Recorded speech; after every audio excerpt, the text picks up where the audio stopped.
Hey, Tree Sprites. So, first of all, I'm really excited about the workshop that we had on Sunday. It turned out really great.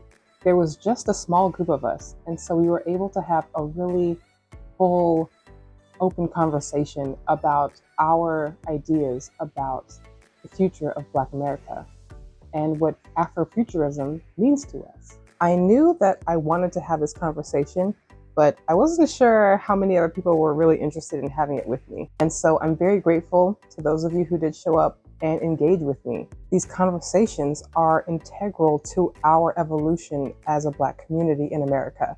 It's harder than you might think it is to imagine something in your mind that you've never experienced or seen. And because of that, it can be difficult to imagine a future where Black Americans are not held under any sort of pressure in this country disproportionate to everyone else. It can be difficult to imagine us thriving in America, unrestricted, unlimited. We must cultivate these Afrofuturistic visions in our minds now, today. We need to be ready. We need to have our vision prepared for when we get the opportunity. It's not an if, it's a when. Even if it's not in our lifetimes, this empire will not last forever. Because right now, we have everything that we need to be a self-sustaining community.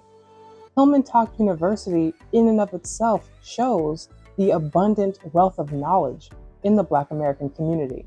We are capable of all things. One of my favorite analogies from an astrologer that I listen to is that we have all of the ingredients to bake a cake. We just don't have a recipe. And we don't quite realize that all the things that we have are all the things that we need to bake a cake. And by bake a cake, I mean build our own empire.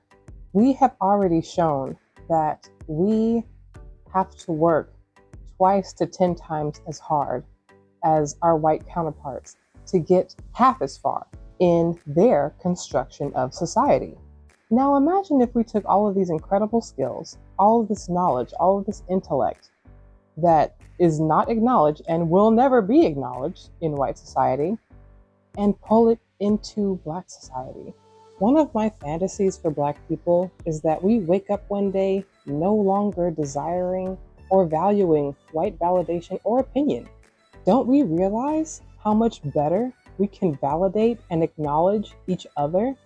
Don't we realize how much faster we can build and evolve and discover and invent and grow with each other when we're not worrying about somebody feeling threatened about us? We don't have to worry about somebody feeling insecure about our talents and abilities, where we don't have to worry about people around us trying to sabotage us, inhibiting progress, cutting off their nose to spite their face, just to keep us stagnant.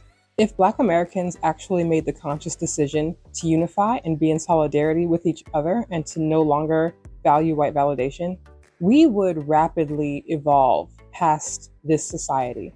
We would rapidly develop technologies, systems, culture, housing, education systems, and especially healthcare systems that benefit our community.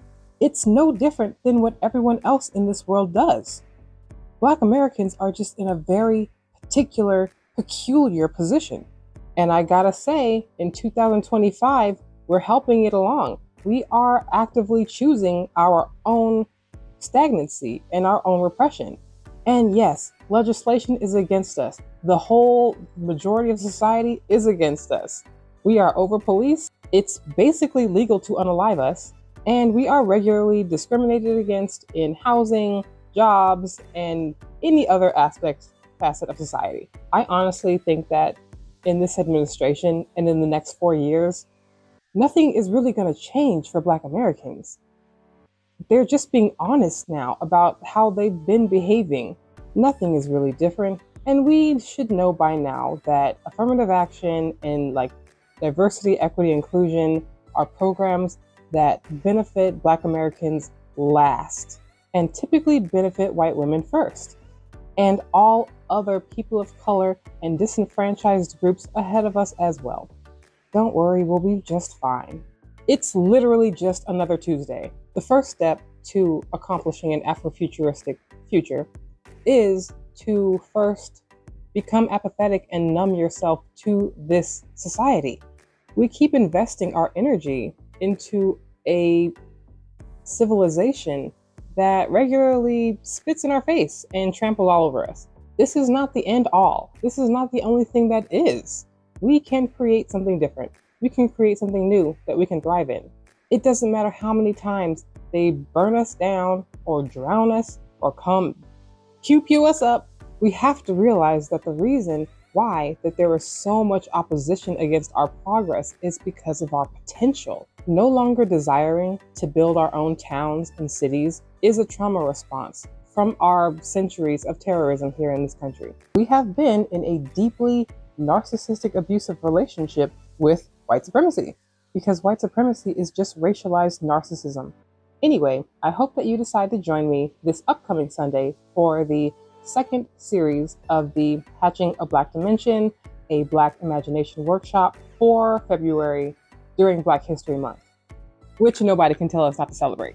Registration is free, link in the bio. I'll see you in Always.